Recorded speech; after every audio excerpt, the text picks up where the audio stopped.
मैं माननीय मुख्यमंत्री श्रीमान नायब सैनी जी का भी बहुत बहुत आभार करता हूं और पूर्व मुख्यमंत्री श्रीमान मनोहर लाल जी का, जिन्होंने पूरे हरियाणा को समान विकास जो कराया है 90 की 90 विधानसभाओं में, उसमें असंध विधानसभा में भी लगातार विकास की बयार बह रही है।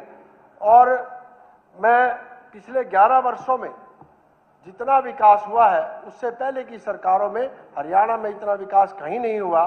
और इसी के संदर्भ में माननीय अध्यक्ष महोदय, मैं आपके माध्यम से माननीय मुख्यमंत्री जी से निवेदन करूंगा कि पिछले अभी 3 अक्टूबर 2025 को माननीय मुख्यमंत्री जी ने असंध में एक सिविल हॉस्पिटल की शिलान्यास रखा था।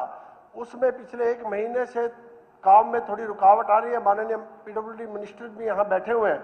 मेरा इनसे भी अनुरोध है कि जो एक कंपनी है प्रेरणा रियल टेक प्राइवेट लिमिटेड, उनको एक बार बोल के यदि उस काम में गति आए तो निश्चित रूप से जो समय सीमा है वो समय सीमा पर वो हॉस्पिटल बने, जिससे वहाँ के लोगों को सुविधा मिल सके।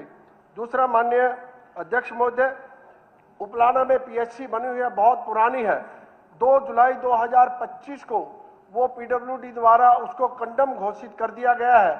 माननीय मुख्यमंत्री जी से मेरा निवेदन है, माननीय पीडब्ल्यूडी मिनिस्टर से भी मेरा निवेदन है कि वहाँ पर नई बिल्डिंग बने तो जिससे वहाँ के मरीजों को आने जाने में और उसका ठीक से लाभ उठा सके।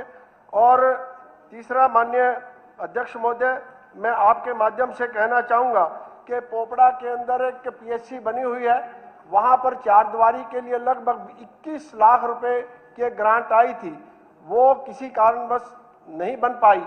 तो उस यदि वो दोबारा से यदि वो ग्रांट एक बार एलोकेट हो जाए तो वो 4 दीवारी समय पर बन जाए।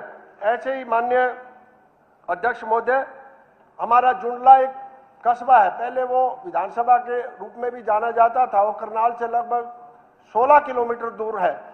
यदि उसमें सब तहसील बन जाए जिससे वहाँ लगभग 20-25 गांव लगते हैं, उन गांव के लोगों को किसी भी राजस्व काम के लिए करनाल में जाना पड़ता है और उनका काफ़ी समय भी और पैसा भी बर्बाद होता है। यदि वहाँ सब तहसील का दर्जा माननीय मुख्यमंत्री जी जुंडला को दे दें तो वहाँ के लोगों को इसका लाभ मिलेगा।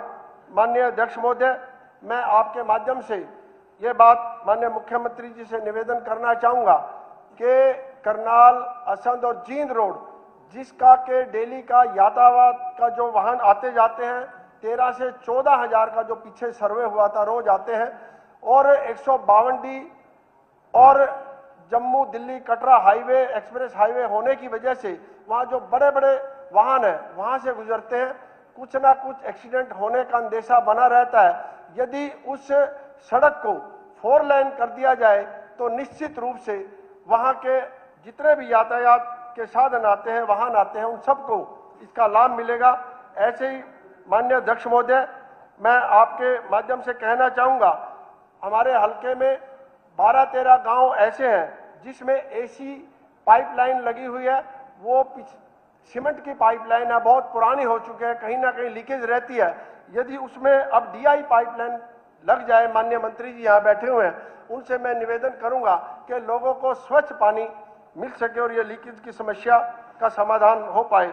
ऐसे ही माननीय अध्यक्ष महोदय, मैं आपके माध्यम से माननीय मुख्यमंत्री जी से निवेदन करना चाहूँगा, हमारे कृषि मंत्री जी भी यहाँ बैठे हुए हैं। असंध के अंदर एक विस्तार मंडी लगभग 4-5 साल पहले बनी थी और उसका अभी तक जो वहाँ पर दुकानें हैं उसकी अभी बोली नहीं हुई है। यदि वहाँ दुकानों की बोली हो जाए तो निश्चित रूप से वहाँ के व्यापारियों को और किसानों को भी बहुत लाभ मिलेगा, तो उसमें भी जल्दी से जल्दी उसकी बोली कराई जाए। ऐसे ही माननीय अध्यक्ष महोदय, मैं आपके माध्यम से माननीय मुख्यमंत्री जी से और खेल मंत्री जी से निवेदन करना चाहूँगा, जयसिंहपुर के अंदर एक 6 एकड़ में एक स्टेडियम बना हुआ है, उसमें एक इंडोर हॉल भी बना हुआ है, उसमें यदि इंस्ट्रूमेंट वगैरह आ जाए और उसके रख रखाव के लिए कोचिज और वहाँ पर जो अन्य जो साधन हैं यदि वो लग जाए तो निश्चित रूप से वहाँ के खिलाड़ियों का बड़ा फायदा होगा। और ई लाइब्रेरी माननीय अध्यक्ष महोदय, में एक कहना चाहूँगा, हमारे वहाँ पे बहुत से गांव में ही लाइब्रेरी बनी हुई है, वहाँ पे फर्नीचर है, लेकिन कहीं ना कहीं कंप्यूटर और किताबों की कमी है। यदि वो भी आ जाए तो बच्चों को लाभ होगा। धन्यवाद। निर्मल सिंह।